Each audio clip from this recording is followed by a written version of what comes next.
एक पिता ने क्यों किया अपनी पुत्री का कोढ़ी के साथ विवाह। जय श्री कृष्णा प्रिय दर्शक बंधु, एक बार पुनः स्वागत है आप सभी मित्रों का आपके अपने चैनल दर्पण ज्ञान गागर यूट्यूब चैनल में। प्रिय सज्जनों, आज आपके समक्ष बहुत ही रोचक कहानी लेकर हम हाजिर हुए हैं। आज की कहानी में हम आपको बताने वाले हैं कि एक पिता की ऐसी कौन सी मजबूरी थी जिसके कारण उसने अपनी पुत्री का विवाह एक कोढ़ी के साथ कर दिया। यदि वीडियो पसंद आए तो वीडियो को एक लाइक कर देना, चैनल को सब्सक्राइब कर लेना, अपने सगे संबंधियों और मित्रों तक वीडियो को शेयर अवश्य करना। प्रिय सज्जनों, तो बने रहे बिना स्किप किए हमारी वीडियो की समाप्ति तक। प्रिय सज्जनों, प्राचीन समय की बात है। किसी गांव में राम सिंह नाम का एक व्यक्ति रहता था। उसके पास बहुत सारी गाय भैंसें थीं। वो उनका दूध बेच करके अपने परिवार का गुजारा करता था।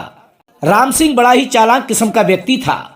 ईमानदारी की कमाई से उसका कभी भी पेट नहीं भरता था, इसलिए वो दूध में पानी मिलाकर बेचा करता था।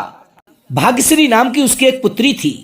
उसका पिता शहर में दूध बेचने चला जाता था तो उसकी पुत्री गांव में ही चल फिरकर दूध बेच दिया करती थी और उसके पिता ने उसे भली प्रकार से समझा रखा था।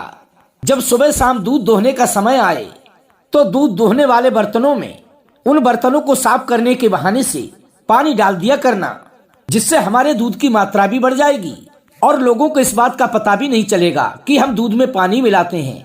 इस प्रकार से कपट करके राम सिंह लोगों को खूब लूटता रहता था और दूध लेने वाले किसी के लिए भी इस बात का आभास भी नहीं होता था। प्रिय दर्शक बंधु, उसी नगर के समीप एक संत का आश्रम था। रोज सुबह शाम उन संत जी के आश्रम पर सत्संग हुआ करता था। वे हर रोज लोगों को सुंदर सुंदर उपदेश देकर अच्छाई के रास्ते पर चलने की प्रेरणा देते थे। उन महात्मा जी के आश्रम पर सत्संग सुनने वालों की बहुत ही बड़ी भीड़ लगी रहती थी। उनके आश्रम पर जो भी व्यक्ति एक बार सत्संग सुनने पहुंच जाता था वो सदा सदा के लिए अच्छाई के रास्ते पर चलने लगता था। राम सिंह इस बात को जानता था, इसलिए उसने अपनी पुत्री से पहले ही कह दिया था कि हे पुत्री, तुम हर जगह दूध बेचने जाना, लेकिन उन संत जी के आश्रम की तरफ कभी भूलकर भी दूध बेचने मत जाना, क्योंकि ये साधु महात्मा उल्टे सीधे ज्ञान सुनाकर लोगों का जीवन बिगाड़ देते हैं। अच्छे खासे धनवान व्यक्तियों को बैरागी बना देते हैं। ये तो अपने मन में यही सोचते हैं कि हमने लंगोट चढ़ा ली, जटा रखा लिए, गेरुआ वस्त्र पहन लिए तो दुनिया के सारे लोग हमारी तरह ही सन्यासी बनकर घूमे। प्रिय सज्जनों, अपने पिता के समझाने पर उस राम सिंह की पुत्री ने कह दिया, ठीक है पिताजी, मैं उधर कभी भी नहीं जाऊंगी। प्रिय सज्जनों, भाग्यश्री संत जी के आश्रम की ओर कुछ दिनों तक तो दूध बेचने नहीं गई। एक दिन गांव में काफी देर दूध बेचने के बावजूद भी थोड़ा सा दूध बच गया तो उसने अपने मन में विचार किया कि आज थोड़ा सा दूध बच गया है तो क्यों ना संत जी के आश्रम की ओर चलकर इस दूध को भी बेच आती हूँ। भाग्यश्री यही सब अपने मन में विचार करने के बाद दूध बेचने के लिए उन संत जी के आश्रम की ओर चली गई। उस समय संत जी के आश्रम में सत्संग चल रहा था और संत जी बड़े ही प्यार से अपने सभी भक्तों के लिए प्रवचन सुना रहे थे। वो संत जी समझा रहे थे कि हे संसार के लोगों, जीव को बड़ी ही मुश्किल से मनुष्य का जन्म मिलता है और यदि उल्टे सीधे बुरे कर्म करके किसी ने इसे बिगाड़ लिया तो फिर इसे हजारों लाखों जन्मों तक सुधारा नहीं जा सकता, अर्थात दोबारा मनुष्य जीवन प्राप्त नहीं होगा। क्योंकि जो मनुष्य सच्चाई के रास्ते पर चलते हैं और उस पर चलते हुए धन कमाता है तो ऐसे मनुष्य पर परमात्मा सदैव ही प्रसन्न रहते हैं और उसका कभी बुरा भी नहीं होता। और जो लोग छल कपट व बेईमानी करते हैं तो भगवान उससे उसका मनुष्य जीवन छीनकर उसे पशु पक्षी बना देते हैं। जो दूसरों को धोखा देकर अपना पेट भरता है उसे नरक की कठोर यातनाएं सहनी पड़ती हैं। ऐसा मनुष्य लोक परलोक दोनों जगह दुखी ही रहता है और सच्चा मनुष्य सदैव ही सुखी ही रहता है और झूठा व्यक्ति जीवन भर दुख ही भोगता है। राम सिंह की पुत्री भाग्यश्री के लिए उन संत जी के प्रवचन बहुत ही अच्छे लगे, इसलिए उसने वो दूध उन संत जी को ही दे दिया। उसके बाद भाग्यश्री ने पूछा कि हे महाराज, सच और झूठ का क्या स्वरूप होता है। तभी महात्मा जी बताने लगे कि हे पुत्री, सच दूध के समान है और झूठ पानी के। जो केवल दूध बेचते हैं वे सच्चे होते हैं और जो दूध में पानी मिलाकर बेचते हैं वे धूर्त और मक्कार होते हैं, क्योंकि झूठ बोलकर धन कमाने से मनुष्य को नरक ही प्राप्त होता है और सच्ची कमाई करने वाले मनुष्य पर परमात्मा सदैव ही प्रसन्न रहते हैं। प्रिय दर्शक बंधु, उन संत जी के प्रवचनों को सुनकर के राम सिंह की पुत्री भाग्यश्री के लिए सद्बुद्धि प्राप्त हो चुकी थी। वो अपने पिता के साथ अब तक जो कुछ भी करती आई थी, अर्थात दूध में पानी मिलाकर बेचती आई थी, अब उस करनी पर उसे पछतावा होने लगा था। उसने अपने मन में प्रतिज्ञा कर ली कि आज से मैं अपने पिताजी को दूध वाले बर्तन में कभी भी पानी लाकर नहीं दूंगी। प्रिय दर्शक बंधु, जैसे ही अगला दिन आया और राम सिंह जैसे ही अपनी गायों का दूध निकालने को बैठा, तब उसने अपनी पुत्री भाग्यश्री से कहा कि हे पुत्री, तुम बर्तन साफ करके मुझे दे दो।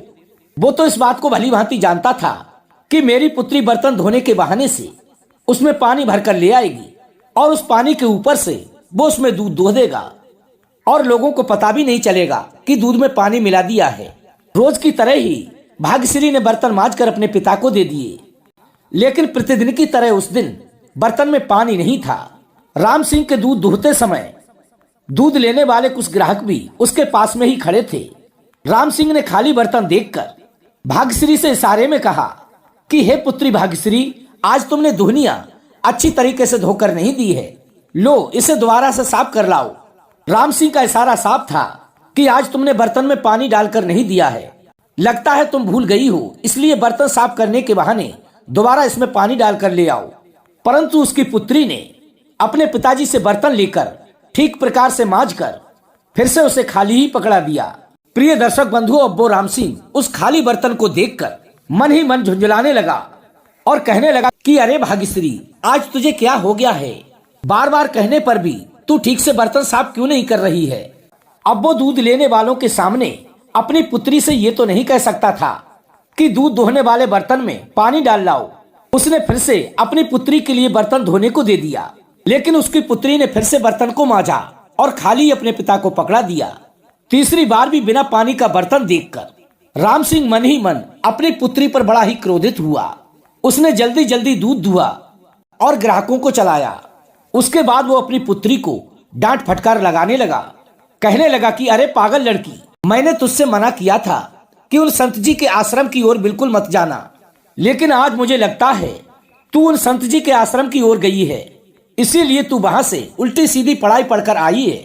अब तू ये बता, यदि मैं दूध में पानी मिलाकर नहीं बेचूंगा तो तुम्हारे विवाह के लिए पैसे कहां से एकत्रित करूंगा? तभी उसकी पुत्री कहने लगी कि हे पिताजी, अब मैं दूध दूहने वाले बर्तन में पानी डालकर आपको कभी भी नहीं दूंगी, क्योंकि संत जी ने कहा है कि दूध में पानी मिलाकर बेचना बहुत बड़ा पाप है और जो लोग पैसों के लिए ऐसा करते हैं उनको नरक भोगना पड़ता है। अब तक मैं तुम्हारे कहने से दूध दूहने वाले बर्तन में पानी डालती रही, आप भी पाप कमाते रहे और मुझसे भी करवाते रहे, क्योंकि दूसरों को धोखा देना सबसे बड़ा पाप माना जाता है। आज से आप भी गलत कार्य करना छोड़ दो, क्योंकि भगवान तो सच की कमाई से ही प्रसन्न होते हैं और सच्चा सुख भी अपनी मेहनत की कमाई से ही प्राप्त होता है और पानी की कमाई तो पानी में ही चली जाती है। छल से, धोखा देकर, लूट कर, छीन कर अर्जित किया गया धन हमारे घर परिवार में घोर अशांति लाने वाला होता है। उससे प्राणी जीवन भर कभी सुखी नहीं रह पाता। एक रूप से तो आप कमा लोगे, लेकिन किसी दूसरे रूप से वो आपके यहाँ से चला जाएगा और आपको लोगों की बद्दुआओं का भी घोर सामना करना पड़ेगा, क्योंकि कहते हैं कि मेहनत और ईमानदारी से कमाया हुआ धन ही फलता फूलता है। अपनी पुत्री भाग्यश्री का उपदेश सुनकर के उसका पिता राम सिंह और भी अधिक आग बबूला हो गया और उससे कहने लगा कि अरे दुष्ट लड़की, उस महात्मा ने तो तुझे एक ही दिन में बहुत कुछ सिखा दिया है, अब तू तो मुझे ही उपदेश सुनाने लगी। तू इस बात को क्यों भूल रही है कि तेरा भविष्य मेरे ही हाथों में है। अब मैं तेरा विवाह एक ऐसे व्यक्ति के साथ करूंगा जो लूला लंगड़ा, बदसूरत और कोढ़ी होगा। फिर तुझे इस बात का पता चलेगा कि तू कितनी ईमानदारी की कमाई खाने वाली है। जब तू दिन रात दुखी रहेगी और दर दर भीख मांगती फिरेगी, तब तुझे मेरी ये बातें खूब याद आएंगी। प्रिय सज्जनों, संध्या काल का समय था और उसी समय उस नगर का राजा अपना भेष बदलकर गलियों में अपनी प्रजा का हाल समाचार लेता घूम रहा था। संयोगवश वो राजा उस दिन उसी गली से गुजर रहा था। पिता और पुत्री के बीच में हो रही इन बातों को सुनकर वो राजा वहीं पर रुक गया और उन दोनों की बातों को ध्यान पूर्वक सुनने लगा। वो लड़की कह रही थी कि हे पिताश्री, यदि तुम मेरा विवाह किसी लूले लगड़े दीनहीन के साथ कर दोगे तो बेशक कर देना, पर मैं आपके पाप कर्म में आपका साथ नहीं दूंगी। जो मेरी किस्मत में लिखा होगा वो मुझे भोगने को अवश्य ही मिल जाएगा। यदि लूला लंगड़ा और कोढ़ी पति मेरे भाग्य में लिखा है तो मुझे मिल जाएगा, तो मैं उसी को ही भगवान की कृपा समझ लूंगी। मैं आपके किसी भय में आने वाली नहीं हूँ। मैं अब सत्य पर चलकर ही अपना जीवन व्यतीत करूंगी, फिर चाहे मुझे कितने ही कष्ट क्यों ना उठाने पड़े। प्रिय दर्शक बंधु, इस प्रकार पिता और पुत्री को बातें करते हुए उस राजा ने सुन लिया और वो चुपचाप वहां से अपने महलों को वापस चला गया। उस लड़की के गुण भाव और उसके विचारों से वो राजा बड़ा ही प्रभावित हुआ। वो अपने मन में सोचने लगा, यदि ऐसे विचारों वाली लड़की मेरी पत्नी बन जाए तो मैं तो धन्य हो जाऊंगा। अगले दिन वो राजा अपना भेष बदलकर लूला लंगड़ा और कोढ़ी बनकर नगर के बाहर तालाब किनारे बैठ गया।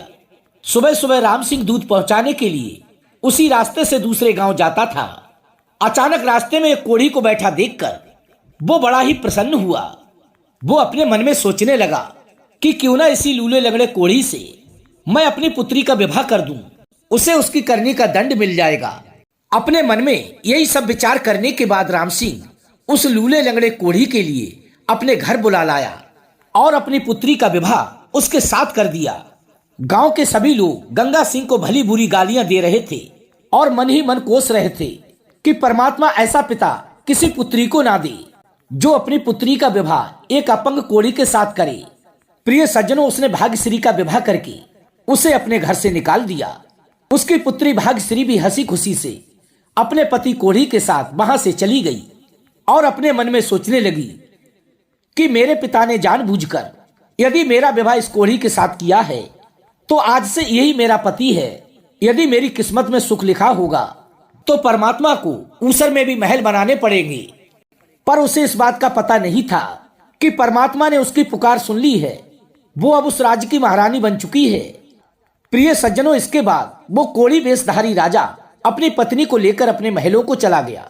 महलों में पहुंचकर राजा ने भाग्यश्री के लिए सारी बात कह सुनाई कि वो यहाँ का राजा है और तुमसे विवाह करने के लिए ही मैंने ये कोढ़ी का भेष धारण किया था। मैंने उस दिन तुम्हारी और तुम्हारे पिता की सारी बातें सुन ली थी, तभी मैंने अपने मन में निश्चय कर लिया था कि मैं तुमसे ही विवाह करूंगा। मैं इस बात को भली भांति जानता था कि यदि मैं राजा बनकर तुम्हारे पिता से तुम्हारा हाथ मांगूंगा तो वो तुम्हारा विवाह बिल्कुल भी मेरे साथ नहीं करेंगे। भाग्यश्री अपने पति के मुख से इस बात को सुनकर कि वो इस राज्य की रानी बन चुकी है तो उसकी खुशी का कोई भी ठिकाना ना रहा। वो इस बात को समझ चुकी थी कि सच्चाई के रास्ते पर चलने का उसे फल प्राप्त हो चुका है। अगले दिन प्रिय सज्जनों, उस राजा ने अपने सिपाही भेजकर अपने ससुर राम सिंह के लिए राज दरबार में बुलवाया। अब प्रिय दर्शक बंधुओं, अपनी पुत्री को राजा की रानी के रूप में देखकर वो दूध वाला आश्चर्यचकित रह गया। अब उसे सच्चाई की ताकत का पता चल चुका था। वो अपनी पुत्री के ऊपर किए गए इस दुर्व्यवहार से बहुत ही शर्मिंदा था और संत जी के प्रति उसके मन में जो घृणा थी वो समाप्त हो चुकी थी। अब तो उन संत जी के प्रति उसकी श्रद्धा बढ़ गई और वो उसी दिन से अपने सभी बुरे कार्य छोड़कर उन संत जी का चेला बन गया और अपने दोनों हाथ जोड़कर उनसे क्षमा मांगी। क्योंकि प्रिय सज्जनों, कहते हैं सच्चे संत का सत्संग पाकर पापी से पापी मनुष्य भी तर जाता है, अज्ञानी भी ज्ञानी बन जाता है और दुष्ट स्वभाव वाले कौवा भी हंस बन जाते हैं। प्रिय सज्जनों, मैं उम्मीद करता हूं आज की हमारी ये कहानी आपको अवश्य पसंद आई होगी। यदि वीडियो अच्छी लगी हो तो वीडियो को लाइक करके चैनल को सब्सक्राइब अवश्य कर लेना। हो सके तो अपने सगे संबंधियों और मित्रों तक वीडियो को शेयर अवश्य करना। प्रिय सज्जनों, हम कल फिर मिलेंगे इसी प्रकार की ज्ञानवर्धक चर्चा के साथ। इसी के साथ प्रिय दोस्तों, राधे राधे, जय श्री कृष्णा।